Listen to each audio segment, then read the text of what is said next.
मंगल करण वीतराग विख्यान नमो ताति जाते परमंताति जो विद्यादि सागर सुधी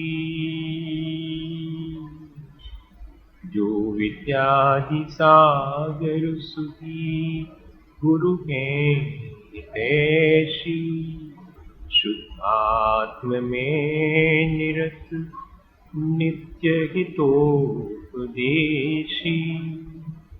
वे पाप ग्रीष्म ऋतु में जल है सयाने पूजूने सतत केवल ज्ञान पाने पूजूने सतत केवल ज्ञान पाने।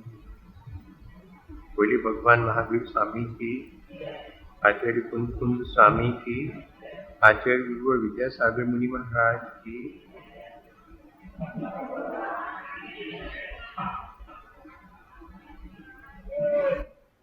हम सभी लोग हमेशा की तरह आज भी कुछ बातें अपने शेष रहे जीवन को कैसे अच्छा बनाएं, इस पर विचार कर लें।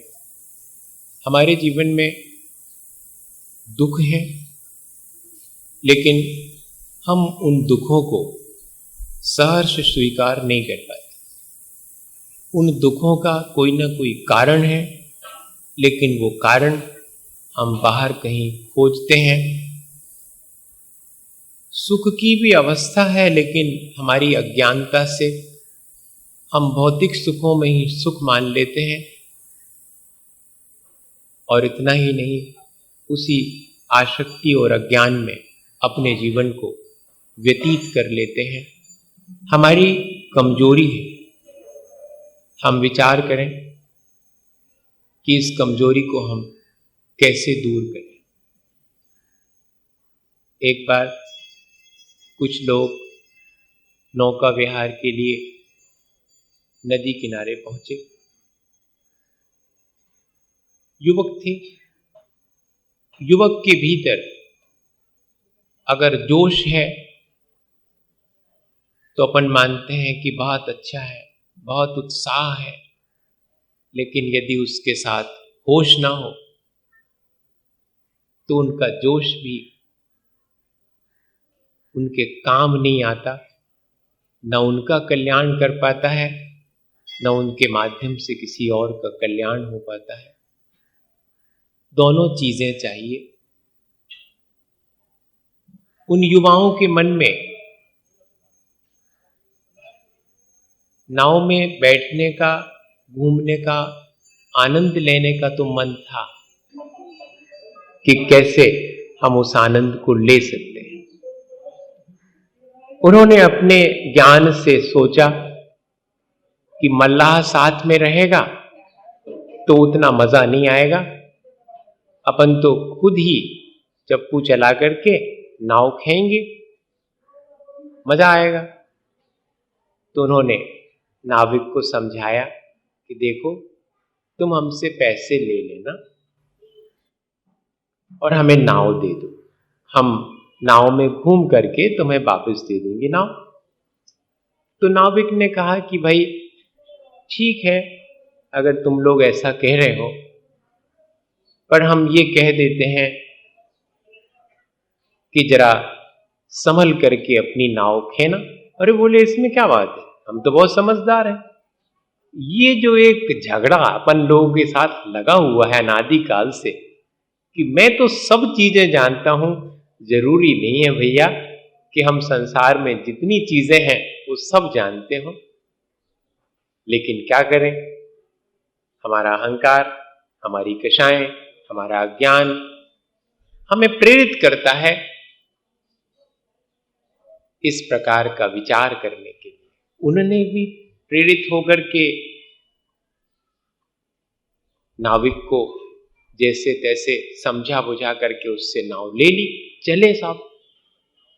नाव में बैठे, नाव में पतवार खेने के लिए भी कुछ युवाओं ने उत्साह से पतवार खेना शुरू की और खूब एंजॉय किया जितना वो कर सकते थे। लेकिन मजा ये था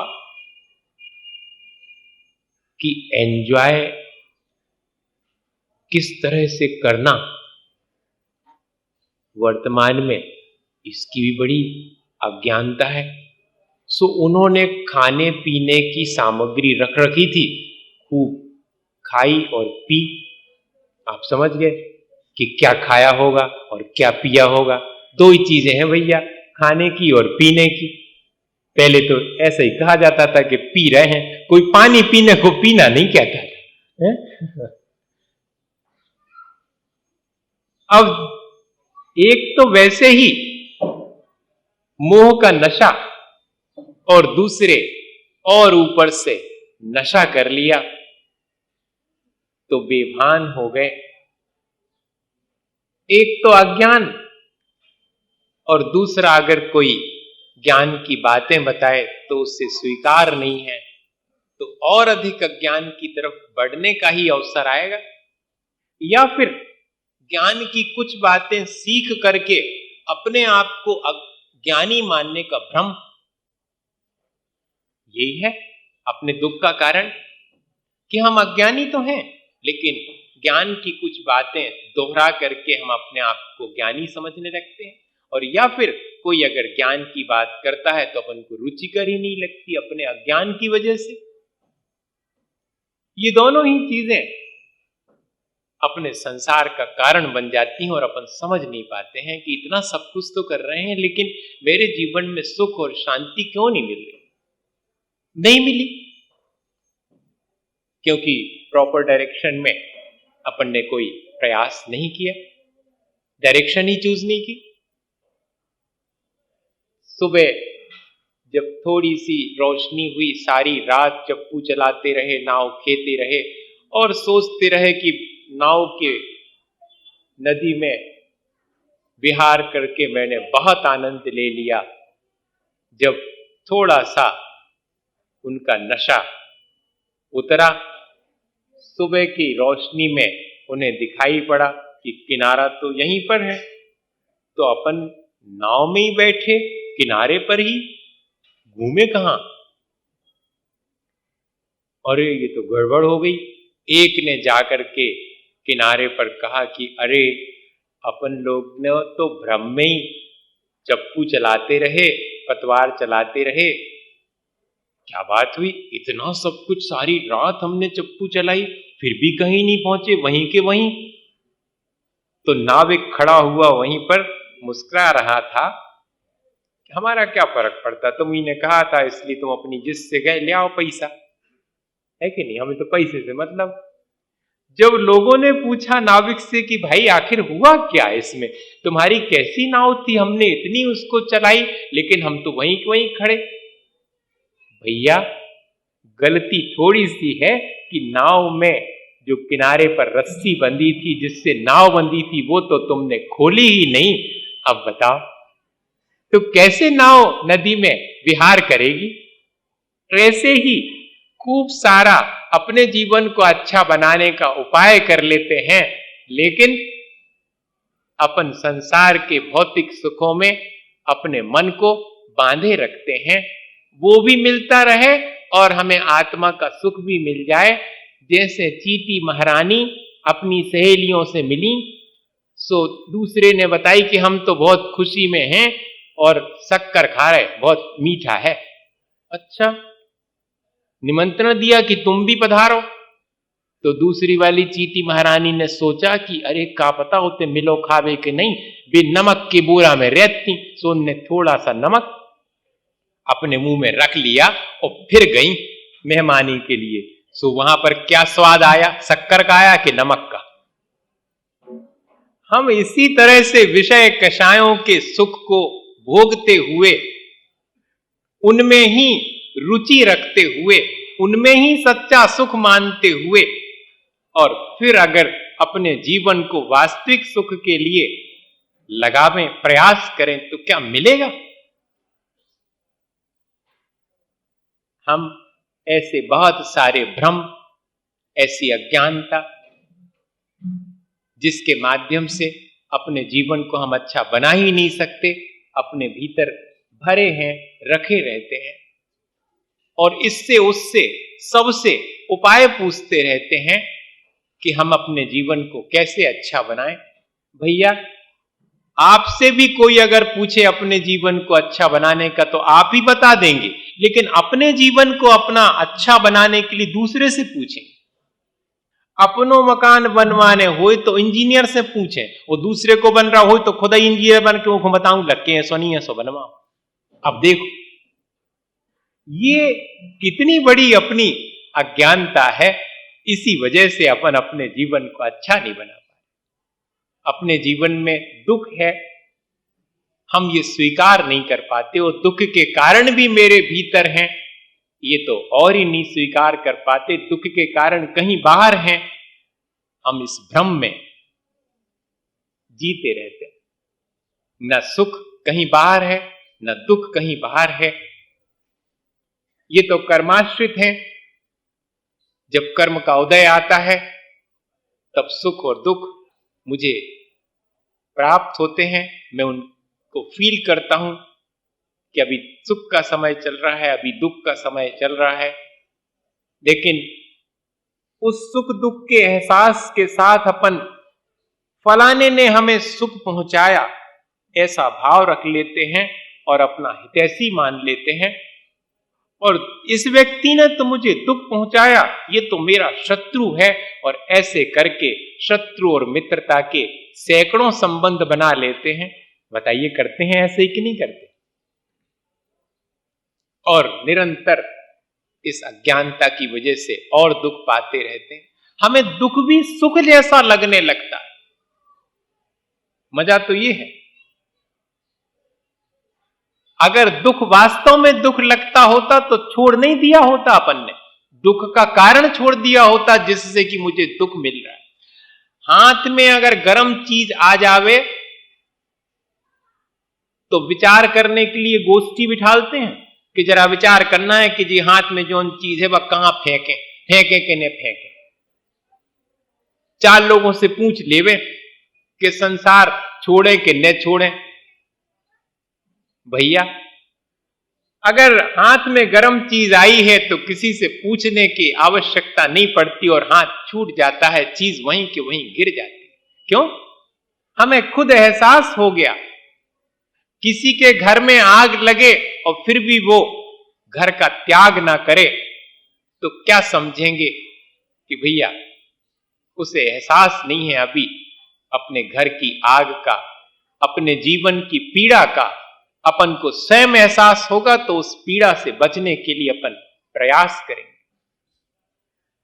लेकिन क्या करें, जेल में रहने वाला बहुत पुराना कैदी नए वाले कैदी को क्या मानता है? अब यहीं आए हो तहीं रखो सामान, हम बहुत दिना से हैं थे भीतरे, हम ही रहे थे। वो भी अपना वर्चस्व बनाने रखता है तो जेल में जानता है, लेकिन हम पुराने जेल में हैं, तुम अब यहीं आए हो। अपन तो अनादिकाल से जेल में हैं, लेकिन ये एहसास अपने को नहीं हो पाता और अपन उसी में अहंकार कर लेते हैं कि मैं पुराना हूं। इस संसार में तो अपन सभी जीव अनादिकाल से हैं, सो सब पुराने ही हैं। अपने को क्या उपाय करना चाहिए जिससे कि इस संसार से अपन मुक्त हो सके? सो दुख से बचने का उपाय भी है, लेकिन जब तक डायग्नोस प्रॉपर ना हो तो ट्रीटमेंट कैसे होगा? हम पहले ये तो जान लें कि दुख का मेरे उपाय क्या है। सिर में दर्द होता है, रात में शायद ठीक से गर्दन टेढ़ी हो गई होगी सोने में, इसलिए सिर दर्द हो रहा, ऐसा सोच लेते हैं। या फिर और भी कोई उपाय और भी कोई कारण अपन खोज लेते हैं कि शायद ठीक से पेट साफ नहीं हुआ इसलिए सिर दर्द हो रहा होगा, जरा डॉक्टर को दिखा दे। दुनिया भर के बाह्य कारण पर अपन विचार कर लेते हैं, लेकिन मेरे सिर में दर्द मेरे असाता कर्मों के उदय से है, ये ध्यान नहीं जाता। बताइए, उस असाता कर्म को कैसे दूर करूं? ये ध्यान नहीं जाने की वजह से अपन बाह्य कारणों में ही और उसका समाधान ढूंढते हैं। मंदिर छोड़ करके, पहले नंबर धर्म ध्यान छोड़ करके और उन बाह्य कारणों के उपचार के लिए दौड़ते हैं, लेकिन भीतर तो धरा हुआ है असाता वेदनी। कितने भी बाह्य उपचार कर लें अपन, लेकिन जब तक असाता का उदय है, कैसे वो उपचार कारगर होंगे? ऐसा विचार अपने भीतर नहीं आता। होना तो ये चाहिए कि अगर दुख मिला है मुझे, तो उस दुख का कारण कहीं बाहर नहीं है, किसी और की वजह से नहीं मिला है, मेरे ही भीतर है। मैं उस कर्म को काटने के लिए जो उपाय है वो करूं, किसी की कृपा से वो दूर नहीं होने वाला। भगवान महावीर स्वामी भी आ जाएं, जिनके प्रति हमारी अगाध श्रद्धा है, जिनको हम मानते हैं, सो भैया वे भी अपने कर्म काट सकते हैं, दूसरे के कैसे काटें? उपाय बता सकते हैं कि सम्यक दर्शन ज्ञान चारित्र के मार्ग पर चलो तो तुम अपने कर्मों से मुक्त हो सकते हो। हम सिर्फ उपाय बता सकते हैं, लेकिन तुम्हारे बांधे कर्मों को हम नष्ट नहीं कर सकते। हमारी भी सामर्थ्य नहीं। इतनी सामर्थ्य अवश्य है कि तुम्हें उपाय बता सकते, जिस उपाय से हमने अपने कर्म काटे हैं। लेकिन अगर दुख मिलता है तो बाह्य कारणों पर अपना ध्यान चला जाता है और उसी को दोषी ठहरा करके अपन संक्लेशित होकर के और कर्म बंद कर लेते हैं। या कि किसी ने अगर उपकार किया अपना, तो मेरे साता कर्म की वजह से उपकार हुआ है, लेकिन उसे ही हम उपकार मान करके, और जब कभी उसके द्वारा उपकार नहीं होता तो उसी के प्रति अपना मन कड़वा कर लेते हैं, क्योंकि अपेक्षा हो गई अपनी कि अब तो ये हमारी सुख में जो जो हमने सोचा है वो सब में सहयोग करेगा। भाई मेरे पुण्य का उदय होगा तो करेगा, उन्हें पुण्य का उदय होगा तो काय को करेगा, सगा भाई भी होगा तो नहीं करेगा। मेरे पुण्य के उदय से मुझे सुख दुख मिले हुए हैं, सुख मिला हुआ है, और पुण्य पाप के उदय से मुझे दुख की प्राप्ति हुई है। ना मुझे किसी और ने दुखी किया है। मैं समता भाव रख करके दूसरे के बारे में अपने परिणाम कलुषित ना करूं। और अगर मैं ये मानता हूं कि किसी के द्वारा मुझे सुख प्राप्त हुआ है, तो ये मेरी मिथ्या धारणा है, मेरे साता कर्मों से प्राप्त हुआ है। सामने वाला निमित्त अवश्य बना है, इसलिए मैं उसके उपकार को कभी भूलूंगा नहीं, और ऐसा ही उपकार करने दूसरे के प्रति भी तत्पर रहूंगा। मैं भी दूसरे के सुखों में निमित्त बनने का प्रयास करूंगा, यही उसका उपकार है। ऐसा विचार आता नहीं, आता तो खोटा ही है। भैया एक बेटा था किसी के घर में, और एक ही था, सो बड़ा प्रेम भी था, लेकिन कई बार अधिक प्रेम भी खतरनाक हो जाता, बहुत अपेक्षाएं हो जाती। सो उसके पिताजी उस बेटे से बहुत सी अपेक्षाएं रखते थे, और उनका सोच जो है वो नेगेटिव ही था। दृष्टि अगर ठीक ठीक ना हो, निर्मल ना हो, तो यही स्थिति बनती है। और जब वो बहुत अच्छे कपड़े पहन करके दुकान जाता, तो कहते कि देखो हम कमा कमा के मरे जा रहे, भैया साहब ज्यादा बने घूम रहे, आप बताओ। और जब वो सुन करके सोचता कि ठीक तो कह रहे पिताजी, इतना कमा के और हमें इतना बढ़िया खिला पिला रहे हैं, तो हमें ज्यादा हाई फाई नहीं रखना चाहिए, अपने सामान्य रूप से जीना चाहिए। सो कोनो डरे हुए कपड़ा से उठा उठू के वही पहन लो, चले दुकान। तो दुकान पे अगर थोड़े खराब कपड़ा पहन के जाएं तो क्या कहती, अबे कौन हम मर गए हैं, हम कमा रहे हैं, अबे अच्छी तो पहन लो हमारे सामने। तो अब बताओ, ने ये में राजी ने वो में राजी। अच्छे पहनो तो तकलीफ है और बुरे पहनो तो तकलीफ है। भैया इस तरह का सोच ही अगर अपन रखेंगे तो अच्छे में भी अपन अच्छा क्या है ये नहीं देख पाएंगे और कभी भी उपाय अपने सुख का नहीं कर पाएंगे। सुख के उपाय अगर अपन करना चाहें तो पहला उपाय तो यही है कि अपनी अप्रोच पॉजिटिव हो, अपनी दृष्टि निर्मल हो, ठीक ठीक देख सकें, गलत ना देखें। गलत है वहां पर, क्योंकि हम में से कोई भी यहां पर अच्छे और बुरे के भाव से पृथक नहीं है। अच्छे भाव तो सिर्फ शुद्ध भाव तो भगवान के हैं, अनंत और सिद्ध अवस्था में प्राप्त होने के बाद ही अपन को प्राप्त होंगे। अभी तो अपन अच्छाई और बुराई दोनों से समन्वित हैं। किसी के भीतर अच्छाइयां अधिक हैं, किसी के भीतर बुराइयां अधिक हैं। हमें क्या देखना है? हमें तो जो अच्छा है उसे ही देखना है। अगर ऐसी दृष्टि अपनी निर्मल हो जाए तो फिर अपने जीवन में कोई अपने को दुखी नहीं कर सकता। अपन तो हमेशा सुख में ही अपना जीवन व्यतीत करेंगे। तो सुख के उपाय में पहला उपाय यही है, और दूसरा है अनासक्ति, और तीसरा उपाय है आत्मविश्वास। ये तीनों चीजें अपने जीवन को अपन सुखी बना सकने के लिए उपयोग में ला सकते हैं। आसक्ति छोटी छोटी सी चीजों में है, सो भैया वहां से थोड़ी सी आसक्ति धर्म ध्यान में हो जाए, इतना सा काम करना है।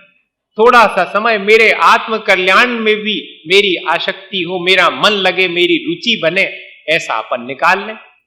पंचेंद्रिय और मन के विषय तो मुझे आसक्त करते ही हैं, लेकिन कितनी बार उन सब के प्रति आसक्त होकर मैंने अपना संसार बढ़ाया है, अपने लिए ही दुख का इंतजाम किया है। एक सेठ जी के मन में आया कि हम सुख और शांति पाले में कहूं मिलत होवे तो, अब उनको यही था कि कहीं मिलती होगी, तो ढूंढ ली अपन, ढूंढे अपन, तो ढूंढने निकले। सुनने सोची के रास्ता में कुछ थोड़ा बहुत तो चाहिए, कछु ने मिलो अगर तो खावे पीवे की सामान तो रख लो। सुनने खावे पीवे को सामान तो कहां कहां तक रखें, खराब हो जाए। सो रुपया पैसा भी रखेंगे तो बहुत ज्यादा हो जाएंगे। सो हीरे जवाहरात एक छोटी सी पोटली में बांध करके पास में रख ले कि जब जरूरत पड़े सो यही अपन खर्चा कर दें। और निकले सुख शांति पाने के लिए, ढूंढने के लिए। पोटली हाथ में और सुख शांति पाने निकले हैं। देखो विचार। सो सब में सबसे पूछे क्या भैया इतने सुख शांति देखी तुमने? कहूं सो सब गांव वाले के हैं कि भैया हम आए थे तो नहीं, हम आए थे नहीं रहते सुख शांति। तो सब में ढूंढते ढांढते एक गांव में पहुंचे। वहां गांव में एंटर होने लगे तो वहां पर पेड़ के नीचे एक बाबा जी बैठे थे। तो उनको लगा कि देखो गांव वाले से तो ये ज्यादा जानती होंगे, ये सब दुनिया में घूमे, इनको मालूम हुई कि कहाँ मिले, तो सीधे नहीं से पूछ ले में होता ही चले अपन, क्या को भटके। सो बाबा जी से जैसे ही पूछा कि बाबा जी सुख शांति कहाँ मिलेगी, मुझे बताएं, आपको तो मालूम होगा। सो बाबा जी ने क्षण भर को सेठ जी की तरफ देखा और उनके बाजू में रखी थी पोटली। सो उठाई पोटली और दौड़ लगा दी। अब बड़े मुश्किल में सेठ जी कि हम तो सुख शांति पूछ रहे थे और इनने हमारी पोटली उठाई और चल दिया। तो जे भी भागे उनके पीछे। सो सेठ जी उनके पीछे पीछे भाग रहे हैं और साधु बाबा जी जो है पोटली हाथ में लिए हैं और पूरे गांव में चक्कर लगा रहे। सब में हुजूम जुड़ गया, सारी जनता देख रही है कि भाग रहे हैं। आगे आगे बाबा जी हैं, पीछे पीछे सेठ जी हैं, बाबा जी के हाथ में पोटली है। सो थोड़ी देर घूमते घामते भागते और बाबा जी आन करके पेड़ के नीचे फिर बैठ गए। सेठ जी बोले कि बाबा जी आपने बड़ा परेशान किया, आपने बड़ी अशांति करी। आप मेरी पोटली में तो आपसे इतने विनय से और पूछ रहा था कि सुख शांति कहाँ है, आपने मेरी पोटली उठाई और चल दिया। बोले नहीं, मैं तो तुम्हारी बात का जवाब दे रहा था कि अशांति और दुख का उपाय अपने साथ रख करके तुम सुख शांति चाहते हो और मेरे से पूछ रहे हो।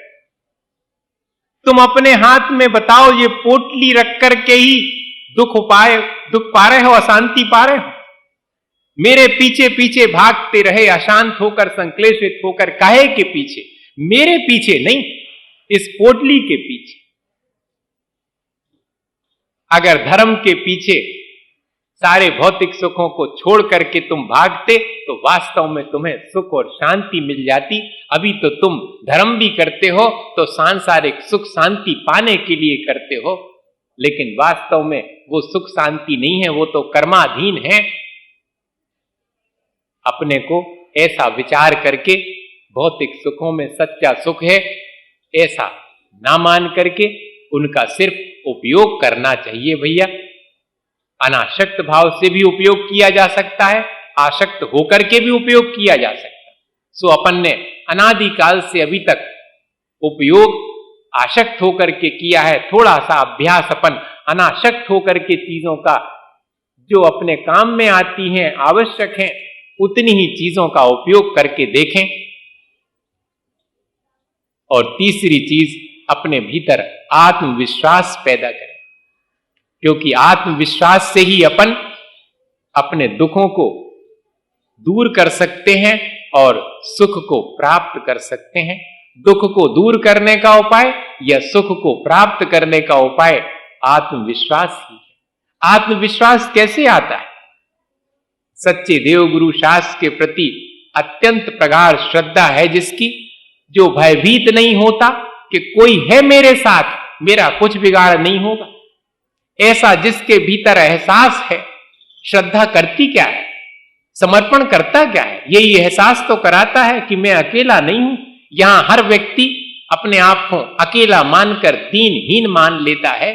सो भैया उपाय बता दिया कि कम से कम सच्चे देवगुरु शास्त्र के प्रति तो श्रद्धा रखो और अपने अकेलेपन में उनको ही मानो, साथ में उनकी ही शरण को स्वीकार करो।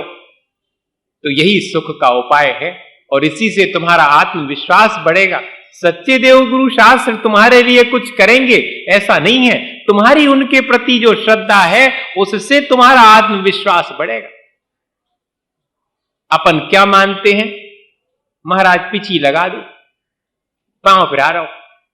अब बताओ, तो पांव पिरा रहा हो तो भैया जो कोई पांव को इलाज करे वो के पास जाओ, महाराज जी थोड़ी इलाज करते। एक बार ऐसा हुआ, मड़िया जी के सामने ही मेडिकल कॉलेज है, सो मड़िया जी में आचार्य श्री का 84 में संग रुका था। सो एक जने आए, हम वहीं बैठे थे, सो कह रहे महाराज सब इलाज करवा लो, पांव नहीं मिटाता है, बहुत तकलीफ है। सो आचार्य श्री सब सुनते रहे, चुपचाप मुस्कुराते रहे। और फिर जब वो चुप हो गए तो उनसे कहा कि आप गलत आ गए। अरे नहीं महाराज, हम तो सही जगह आए, आप ही के पास आने तो हमें। कह रहे नहीं आप गलत आ गए, मेडिकल कॉलेज सामने है, इसका इलाज तो वही करेंगे। मैं तो सिर्फ जो आत्मा में विकार बैठे हुए हैं उनको कैसे दूर किया जाए ये बता सकते हैं। शरीर के विकारों को तो मेरे कर्मों के माध्यम से ही हुए हैं। जब मैं कर्म काटने का उपाय कर लूंगा तो बाकी जो आदि व्याधि हैं वो तो अपने आप ही शांत हो जाएंगी। अपन ऐसा विचार नहीं करते। अपने भीतर आत्मविश्वास नहीं हो पाता है कि मैं कर लूंगा। एक बार छोटी सी घटना है, बस इतना और सुना करके भैया अपन ने 8 दिन तक खूब ज्ञान का अभ्यास किया। सुकाए खिलाने किया, इसलिए किया कि 4 लोगों को बता सकें कि हम पढ़े लिखे हैं, हमारे इतने नंबर आए हैं। ऐसा नहीं, सिर्फ इतना ही नहीं है, मैंने ज्ञान अर्जित किया है अपनी अनादिकालीन अज्ञानता को दूर करके अपने जीवन को अच्छा बनाने के लिए। मैं अज्ञानता पूर्वक अविवेक पूर्वक जो काम करता था, अब ज्ञान के माध्यम से मेरे विवेक जागृत हो जाने से मेरी क्रियाओं में समीचीनता आ गई। ऐसा भाव अपन को रखना चाहिए,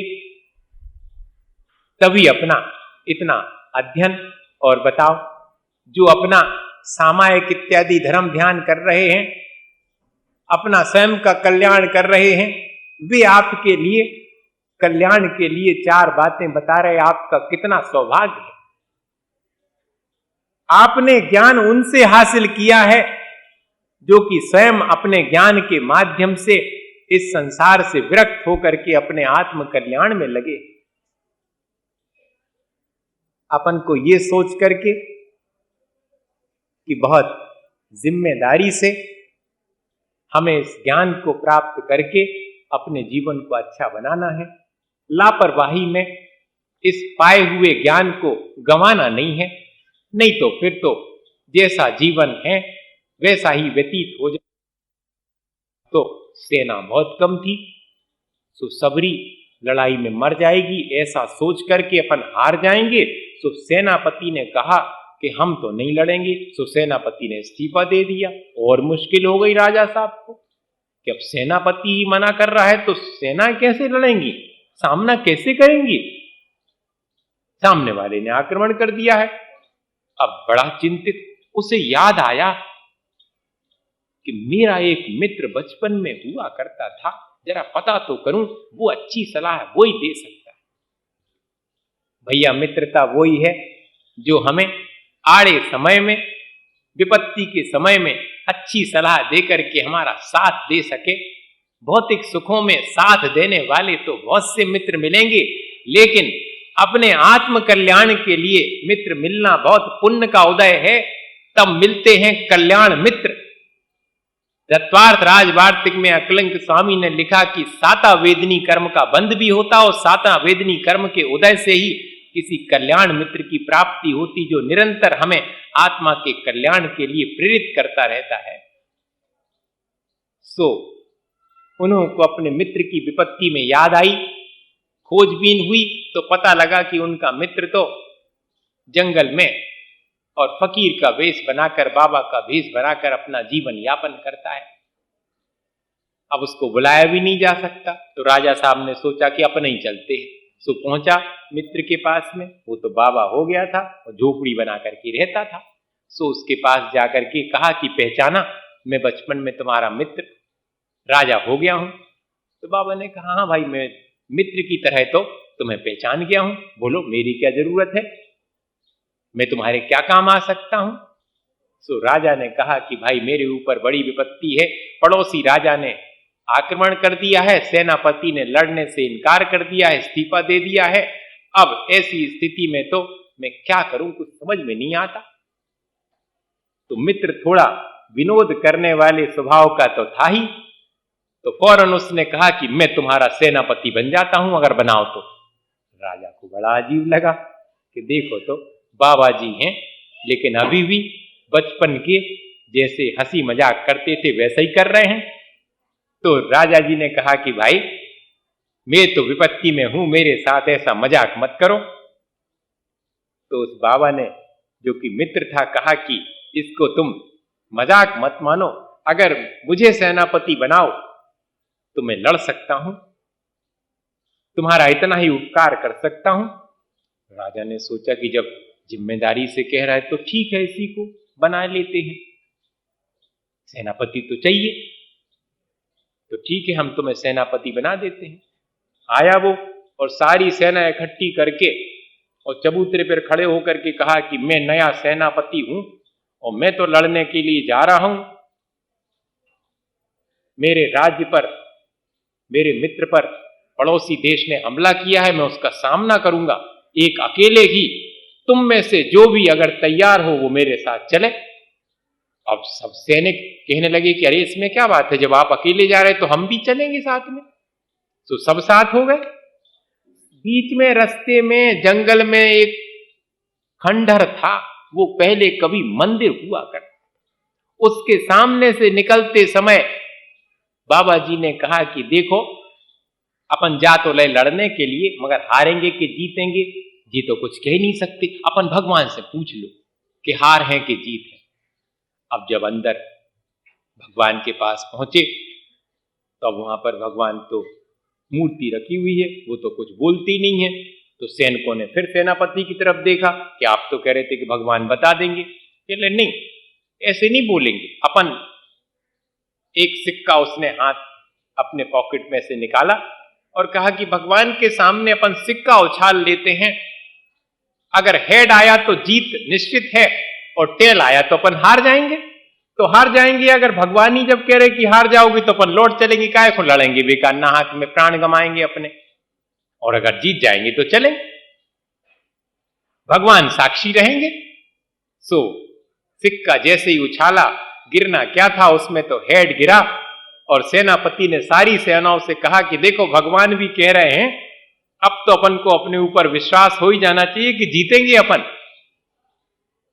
सब जीत के उत्साह से भर करके गए, थे तो कमती, लेकिन पूरे पौरुष के साथ वहां पर युद्ध किया और वास्तव में उन्होंने जीत हासिल की।